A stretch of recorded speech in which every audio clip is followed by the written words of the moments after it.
Hello, everyone. So I welcome you once again to yet another panel discussion for Literoma Winter Fiesta, which we are doing this winter along with Public Safety and Security Council Bengal.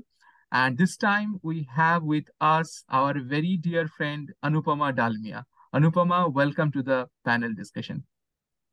Thank you so much. It's always a pleasure being a part of anything that Literoma does. So I'm really glad to be here today. Thank you so much. It means a lot for us. Now, before taking the discussion forward, I'm sure that a lot of you had seen Anupama in different avatars.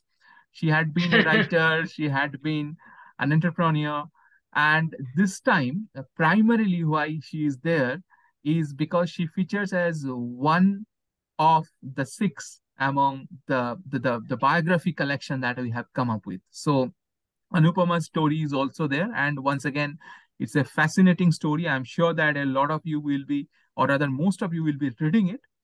But before that, since she is here, I'll like to request her to say a few words about her.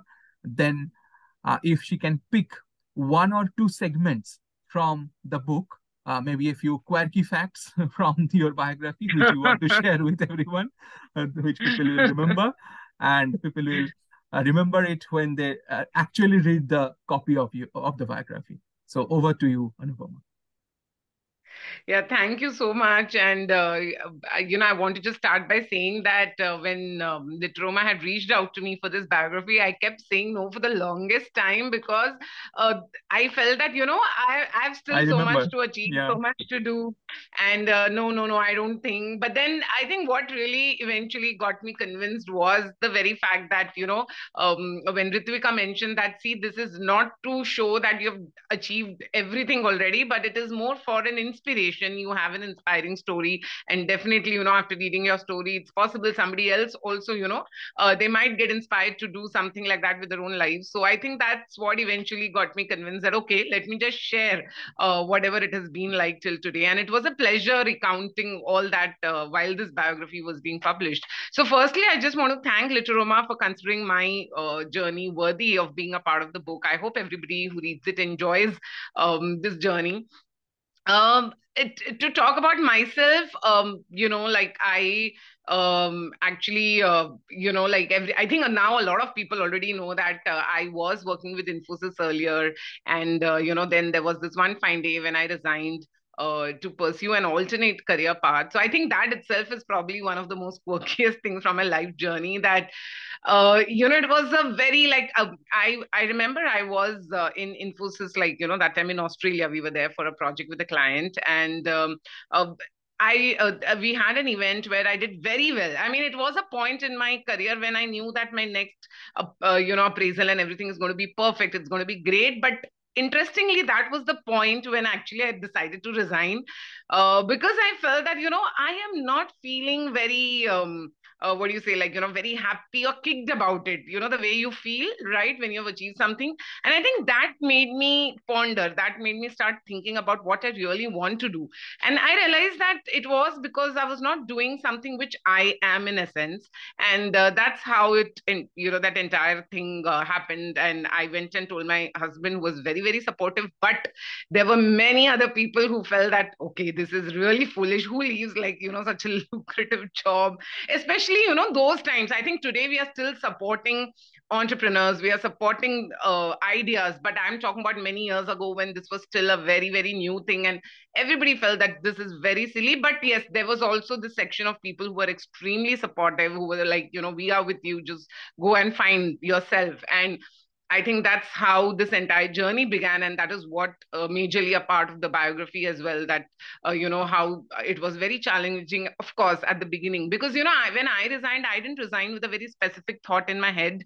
Um, it was more of, let me just discover things as we go.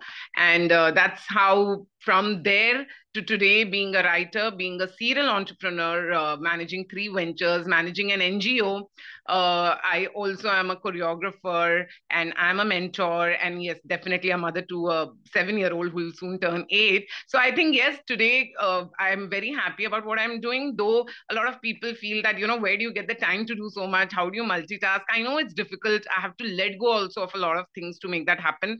But I don't think I would have wanted it in any other way. This is how I love it. And I'm a proclaimed workaholic as well. So I love being busy with work. And of course, my daughter, who obviously, I just, and she's also extremely supportive. Many people feel that, she's so small. So doesn't she kind of get very annoyed with you being busy with work? So yes, definitely, of course, she's a kid. At times she feels that, no, you give more time to me. And I try to balance, but largely, she's a very, very big cheerleader in my journey. She feels very happy about my achievements and she's proud about it. And family always, my parents, husband, they are like, I don't think I could have managed this without them. So yeah, that's all, what I would say my life journey has been about. And Oh, to talk of, I think, sharing more quirky things. I think there's one incident I remember when I shared it, when this biography was being written. We did laugh over it because it seems like a very small thing. But what happened was, when I was in school, there was a time when I was caught cheating when I was passing on my papers to my friends. So they were like, we don't know this answer, you pass on your paper.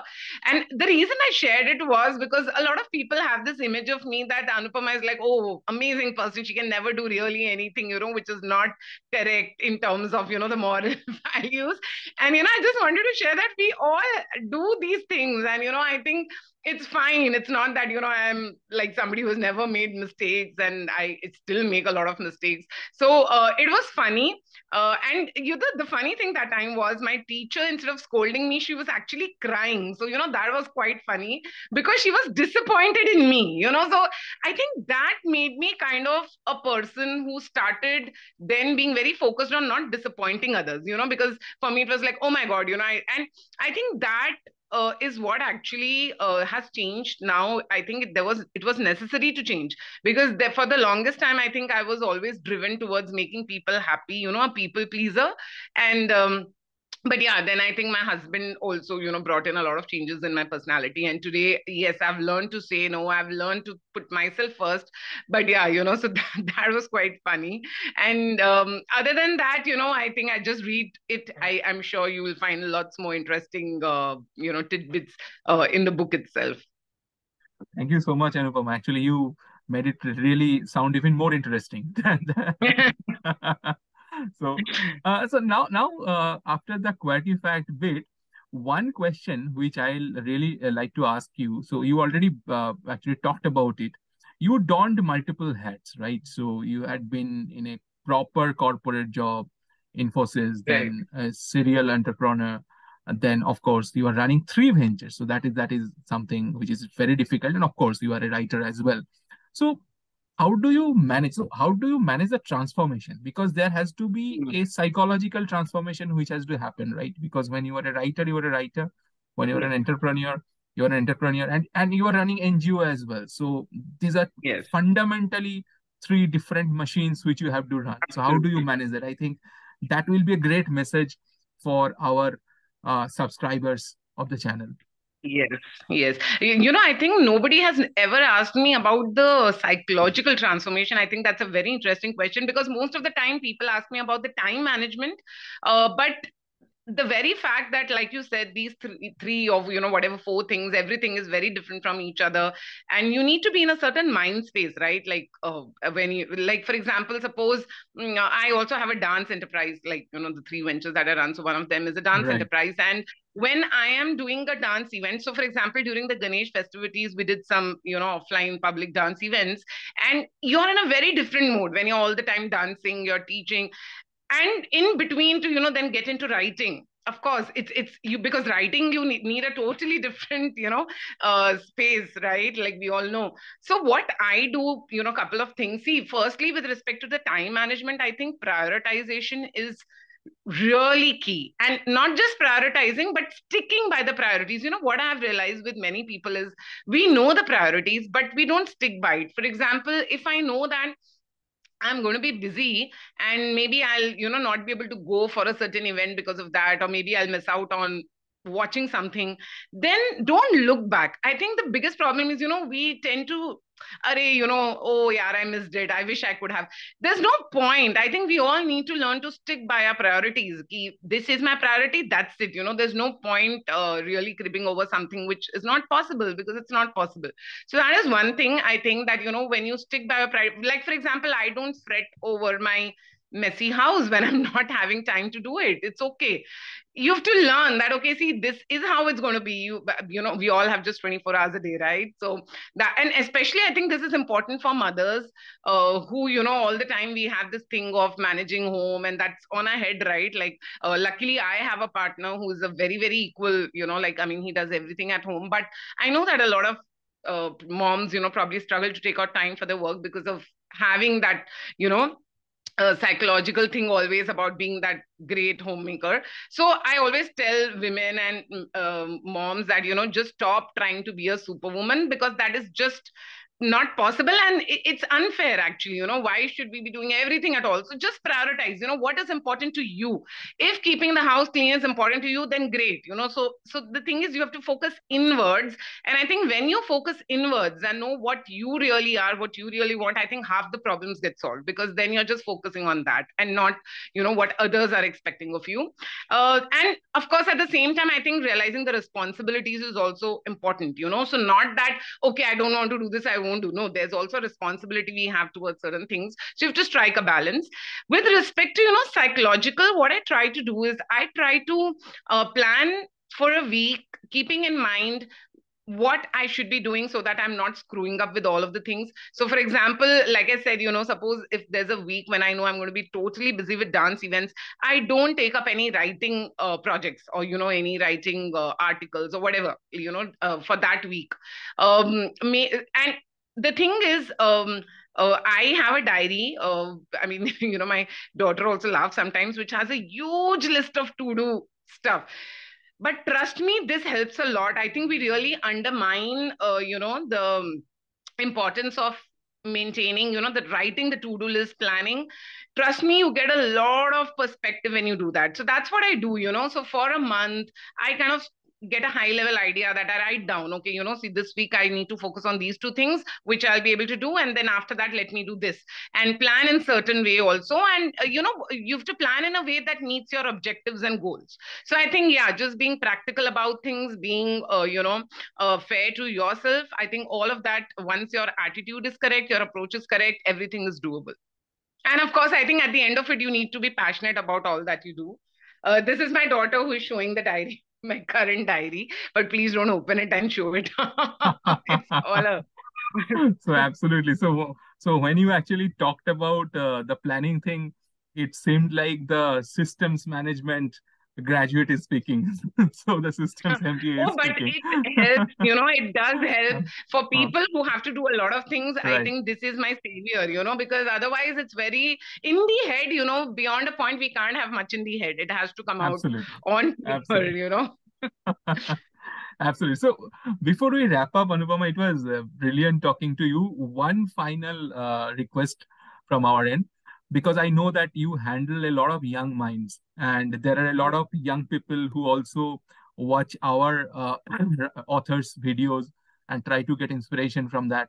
So can you give them a crisp message which they can follow from someone who had donned multiple hats like you?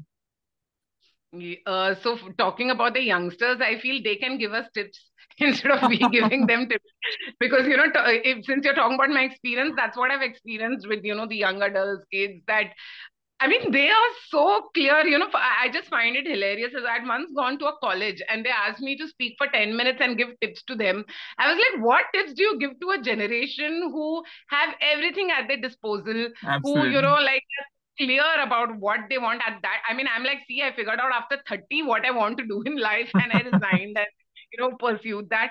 But having said that, I think I'll just, I don't like giving too much gyan to the younger generation, because again, with my experience, I've seen that you need to be more of their friends. You need to be we need to talk to them more than rather giving them advices all the time. But having said that, two things which I always talk to even my students about, even my daughter about. I think one thing, um I know times are, where you're always surrounded by gadgets, and I don't think there's really a problem, because that's the time we are in. That's fine. If you're so much into, uh, like say the iPads and everything, playing games, whatever it is. But um, always ensure that you strike a balance and are aware of the world around you. I think, I'll give a very small example. Once what happened was, there were these group of 3, 4 teenagers, and there was an slightly older uncle who had fallen down. He fell down, and I was slightly away, and I realized that those kids didn't even realize that happened because they were watching something on the phone. And then when I went, and I was a bit upset, I said, "What are you doing? Someone has fallen here, and kya kar rahe ho?" So they were like, "No, really sorry, auntie. Genuinely, we didn't realize." So I know that, see, kids obviously are not going to do anything deliberately, but the point is, it's so important to be aware of the world around. That emotional intelligence that we keep talking about. I think I know ultimately it all trickles down from parents, but I think the teenagers and the older, slightly older kids, you definitely, it's not that, I always say that it has to be mutual. There should be a willingness even from your end to be the kind of people who you yourself will be very happy about in the future. I always tell them, forget about making others proud. Are you really proud of the kind of person you are? And if you feel no, then keep working on yourself. I think that attitude of self growth will always help you in life, where you know that, yes, I have to keep becoming a better version of myself. And the other thing I would just say is that, today's time, you have exposure in so many different fields, right? Like, I mean, in our time it was like engineering and doctor, yahi banna hai. Abhi we had to resign later, right? To pursue our passions and all of that. But luckily, things have changed a great deal today, and there is scope in a lot of other fields. So I'll just say that, whatever you love doing, make yourself an expert at that. Truly, work on your skills. I keep telling my daughter that, strive for excellence always, because you can then make so much of it, right, in your career, in your life. So yeah, don't just settle for, okay, this is nice. No, no, no, keep getting, better at what you're good at. So yeah, I think this is enough for that generation. Like I said, rest everything they can give us tips. Absolutely awesome advice. I think very practical. What I'll suggest that whenever we ask this, so at times people say a lot of philosophical things which are not implementable, but these are something to which the kids will be able to connect to. Thank you so much, Anupama. It's always a pleasure talking to you. Same here. And once again, just to remind everyone, we had Anupama Dalmia in this show, who features in the biography book, which is there. Please pick it up and do give it a read. I'm sure you will be able to know a lot of interesting facts about her. And also, as she emphasized, about the journey and the process, both of the points which she emphasized. Thank you so much, Anupama. Thank you so much.